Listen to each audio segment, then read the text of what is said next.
Hey everybody, you got it. This is Greg aka Crazy G back again for NECR New England Concert Reviews, and today we have, of course, as always, a very talented guest. His name is Harry McVeigh from the White Lies. I want to say hello, welcome, and thanks for talking with us here at NECR. How are you doing? I'm very well. It's my pleasure. It's great to be here. Obviously, the White Lies hail from the UK, London to be specific. You've been around roughly since 2007. I just recently heard of the band myself. Can you give us a brief rundown on how the band came about? Of course I can, yeah. We've been playing music together for a really long time, actually.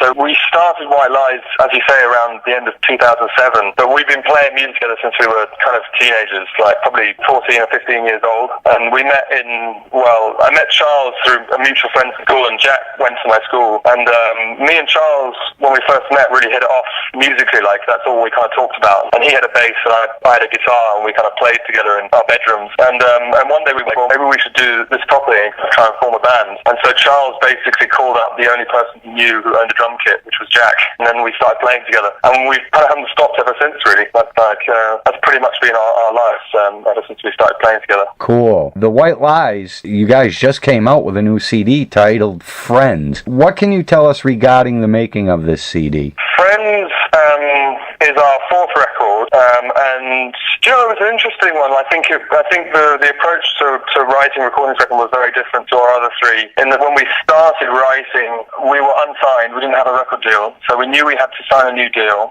which involved, when we were writing the songs, we kind of had to demo them to a much higher standard than we'd had to do for quite a few years. It's kind of lent a really good sound to a lot of them, and I think we fleshed out the songs a lot, what direction we were going to take the album in while we were writing them, which was great. So the whole process was, it took a long time. I think on this album, more than any of our others, we were able to kind of come up with an idea for the sound of a song and see it through to the end and flesh it out completely, which is, I don't know, on our past records, the writing process on this album was it was much longer than we'd ever kind of given to writing on any of our other records. And that was for a few reasons, but the main one being we were unsigned, so we knew we had to write and record some songs to a high enough standard to sign a new record deal. I think that lent a sound to the record in that we fleshed out the songs and we added a lot of sound to the songs before we'd finished writing them, and because of that we had a foundation to build upon when we recorded them. So a lot of the songs on this album sound as we kind of wanted them to sound as soon as we'd started writing them. Kind of a few kind of weird elements to them,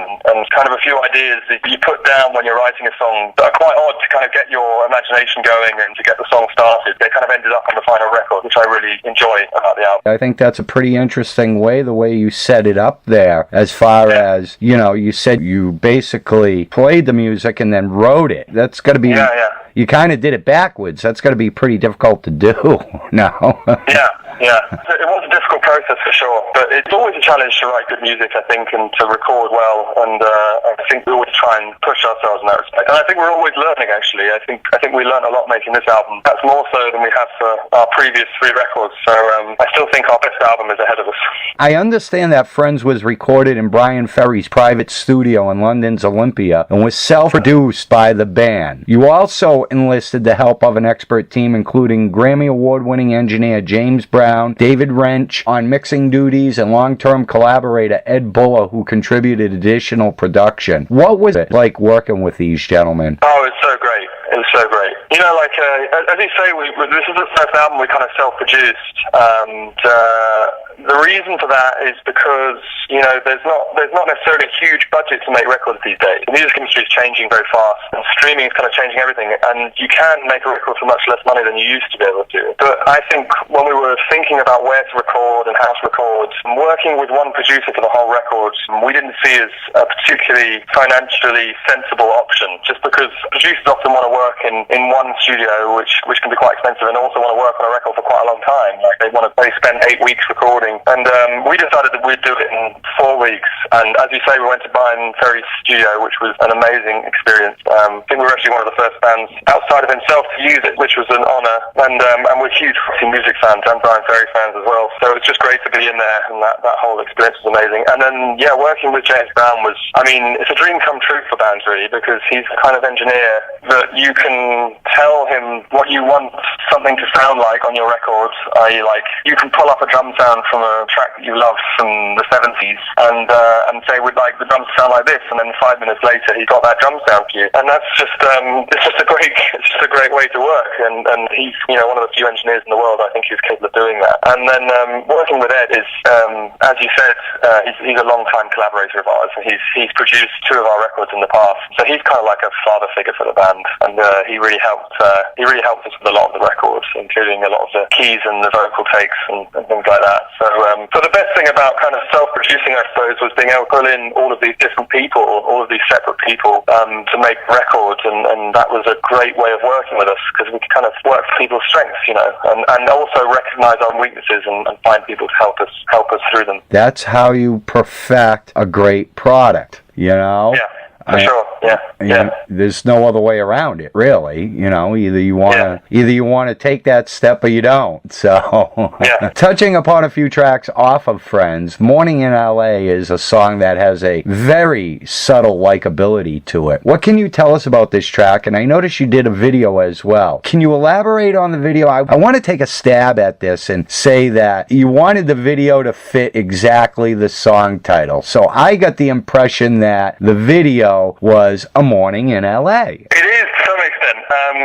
That song is it's one of my favorites on the album, actually. And you're right, like, I think it is one of the most sort of accessible, I guess. Like, it's one of the most conventional kind of rock songs on the record, I suppose. But I like it because I'm obviously I moved to San Francisco about 7 months ago, so I'm based in California now. And the kind of subject matter of that song is about your friends being kind of dotted around the world, and when you want to speak to them, you kind of have to figure out what time they're going to be awake, like what time zone they're in, so you can call them at a good time. And I really appreciate that, because I have to do that all the time now when I'm calling friends back home. But and the video, well, for us, it's kind of actually it's really a homage to it's a video for a song called "Love Like Blood," and which is an 80s kind of track. It was a big kind of dance favorite in the 80s, and it's like a really, the song is it kind of perfectly the band are almost taking the piss out of that kind of 80s over the top performance video, and we wanted to do that as well. Like, it's kind of a tongue-in-cheek moment, because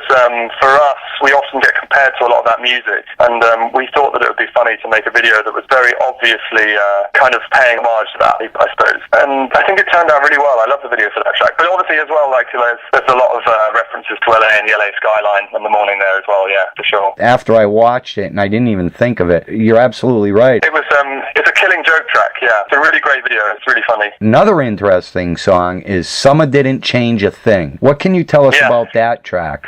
Yeah, that's a good moment, and actually on the record, and actually James Brown sort of really came into his own on that song, because it's got those huge guitars in it in the chorus. I think because there's not a huge amount of kind of big guitar moments on his album, and that's one of James Brown's real specialities, having worked with Foo Fighters among other bands. He's just great at that really big rock sound, and so I'm really glad that made it onto the record, because it's just a big rock moment on the album, and it's been going down pretty well live, that song as well, and I'm looking forward to playing it during the summer, especially festivals, because it's like that chorus is just perfect for festivals. I think Summer Didn't Change a Thing. So I think everyone's out, and everyone will resonate with that sentiment, being out in the summer, hopefully in the sun, big festivals. Yeah. One of the favorites off this CD for me is "Swing." What can you tell us about the production or the process on this song? I'm really glad you said that, because it's one of my favorite songs on the album, and I know it's a favorite of the other guys in the band as well.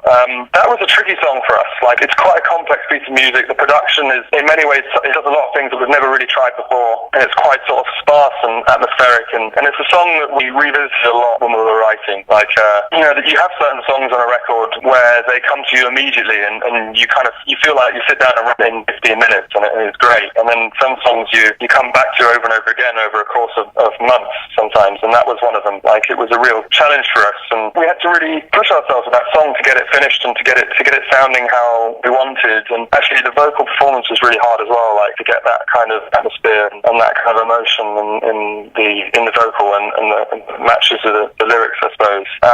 Big inspiration for that song for us was a band called the Blue Nile, who we all really love, and especially Charles absolutely adores them, and so we wanted to kind of tip our hat a little bit to that kind of sound. But it proved much more challenging than we thought it was going to be, I think. But I'm glad you picked up on that track, because a lot of people have said they enjoy that song, and it's kind of one of the less immediate songs on the album, I think. It's much more of a slow burner, which is interesting. It was weird because I was like, boy, I noticed it was different compared to everything else. And then I was like, after I heard it the first time, I went back and listened to it again, and I said, you know what? I really like this song. Probably more so than some of the other tracks. The White Lies blends many different sounds, synthesizes, electronics, all different types of nuances, etc., etc. How do you, I couldn't even begin to know where to start on how to intermingle all these various sounds to achieve the White Lies finished product. How do you do it?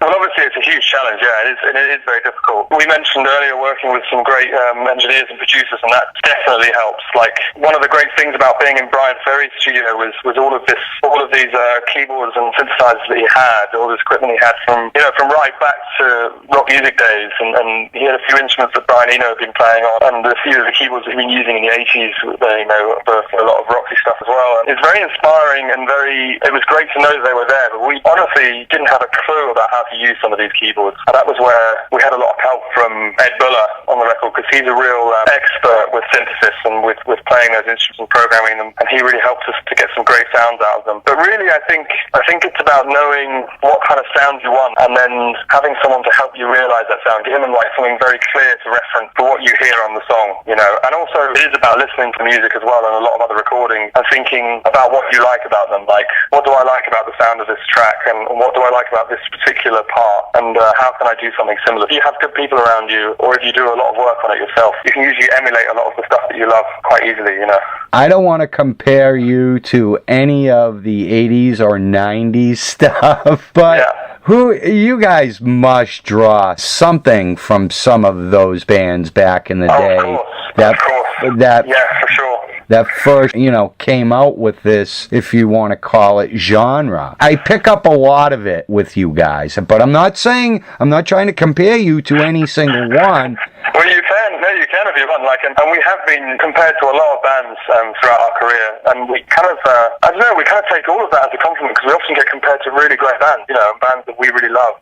We just found out actually that we're playing a festival in London this summer in Hyde Park, and Tears for Fears are going to be playing, and they're a band, first of all, haven't played live for a really long time, but a band also that we love. We absolutely loved that Tears for Fears when we were growing up and when we were starting White Lies, and we still do, we still listen to those records a lot, and so it's going to be awesome to see them play. And that kind of sound, I think it comes from a lot of those bands that we get compared to, like when we were in school, when we were teenagers, we used to listen to a lot of Killers, who are actually also playing that festival in London in the summer, and I think they drew a lot of their inspiration from that music as well, and it kind of opened up a whole new world of music for us when we were young teenagers. Like, we sort of started with bands like Talking Heads, and then we kind of branched out into a lot of other 80s music, and a lot of music that people would think of as really kind of cheesy now, and really over the top, and I think that we love a lot of that, because the 80s was a great time for really well-crafted, well-recorded pop music, and we're talking about layering up sounds and getting a really complex arrangement going, and that was kind of, especially in regards to synthesizers, that was kind of really started in the late 70s and 80s, and so we have a lot of respect and a lot of love for that music, sure, and I think we'll always listen to it. We'll always strive to write music a little bit like that band. Nice, and you mentioned a couple, Tears for Fears. Oh man, we love that band so much. I listened to them for many years. Trust me. Don't tell anybody. No. Well, that's why we were so excited, because I was doing a few interviews last week in preparation for that festival in London, and I knew the Killers were playing, but I didn't know about Tears for Fears, because they were just announcing the lineup when I was doing this interview, and as soon as they said that name, I was like, oh my god, I can't believe they're playing. That's like, it's made my year. I can't wait to do that show, and also because it's been such a long time since they played anything at all together. I'm really stoked for that. It's going to be great. That's awesome, and I'm very happy for you that you get to play with them, and that really is incredible. The White Lies have a short stint of shows that are coming up in the beginning of February. One in particular is February 3rd in Boston at the Middle East nightclub. What can you tell us about this show, and what can the fans expect to get from this show, from the White Lies? Okay, well, I think first thing to say is never been particularly sort of precious about playing a show of just our new music. So we always try and include a good mixture of songs from across all of our records, especially the first album, because we know, that first album is a record that a lot of our fans really love, and we love it too, because it's kind of what gave us everything in our career and shaped to the sound of our band that we still kind of follow now. So if you come to the show, you expect a good mixture of the songs from across all of our albums. And also, we toured for about 3 months last year, and I think we really got the show to a place where it's actually quite good, and I feel like we're better musicians now than we were on our previous records, and I think that's really coming across in the shows. I think we always try and give as much to our fans as possible. Like, we like to hang out and meet people, especially when we're touring in places like the US, because we don't get to come here that often, and we know that there's lots of people who wait for a long time to see a show, so we like to hang out and say hello and hang out with fans who come to the shows, and I'm looking forward to visiting Boston again. Like, we're big fans of the city, and one of the great things about touring in the US, there's such a long history of touring bands here, and there's such a great infrastructure for music. Like, you always find really great clubs, great characters, and every place is unique and has its own crowd, which we really love, and I'm really looking forward to that. Hope you once again enjoy coming out this way, and I hope it doesn't. Oh, we will, for sure. I hope it doesn't snow, and I hope it's not nasty either for you. I kind of hope it does, actually. We don't get to see the snow that often. Really? I wouldn't mind if it snowed, as long as it doesn't. As long as it's not, ridiculously cold, then we'll be all right. Cool. Well, we may have a little snow for you, and we'll try to keep the temperature up a little bit. Great, thanks. Harry McVeigh, ladies and gentlemen. I guess, all I have to ask is there anything else we might not know about the White Lies, and what can we expect to see next from the White Lies in the very near future? Well, I think, I don't know, I guess when we finish touring this record, so like maybe towards the end of the summer, we'll start to think about making another one, and hopefully it won't be, because, there's a big gap between our third and fourth record, like 3 years is quite a long time, really. I hope that we wouldn't have such a long gap between this one and the next. And then obviously I've moved over here to the States. I live in San Francisco now, so I think when we make our next record, we may end up making at least some of it over here on the West Coast, and I think that will be very interesting for our future and for what shapes the sound of the next record. So yeah, I think people should expect something maybe a little bit different on the next album. And yeah, and I guess all I'd like to add is for anyone coming to the show, can't wait to see you, and we look forward to touring in the US very much. Very nice. You guys got a website? We do. I believe it's whitelies.com. I have to double check that. But we're on Facebook and we're on Twitter and everything else as well. So you come find us, and we check that often and we chat with people. So yeah. All right, cool. Ladies and gentlemen, Harry McVeigh from the White Lies. I want to thank you. NECR wants to thank you. I wish you the best on this upcoming tour. I wish you and the band the best with the new CD, Friends. Good luck with everything. I hope it all works out for you, and I thank you for giving us your time here at NECR. Oh, it's my pleasure. Thank you for talking to me. No problem, anytime. Ladies and gentlemen, once again, Harry McVeigh from the band The White Lies, coming to the Middle East nightclub on February 3rd. If you got a chance in Boston, go check them out. Great sound. I think you'll enjoy them. I certainly did. Thanks again, Harry. Have a good one. Be safe, stay warm, and I hope the sun shines on you, man. Cheers. Thank you, man. All right, later. Cheers. Ladies and gentlemen, that was Harry McVeigh from The White Lies. They're coming to the Middle East nightclub on February 3rd, whitelies.com. If you like the 80s stuff, check them out. Once again, this is Greg, a.k.a. Crazy G. That's another one. I am out of here. I'll be back later.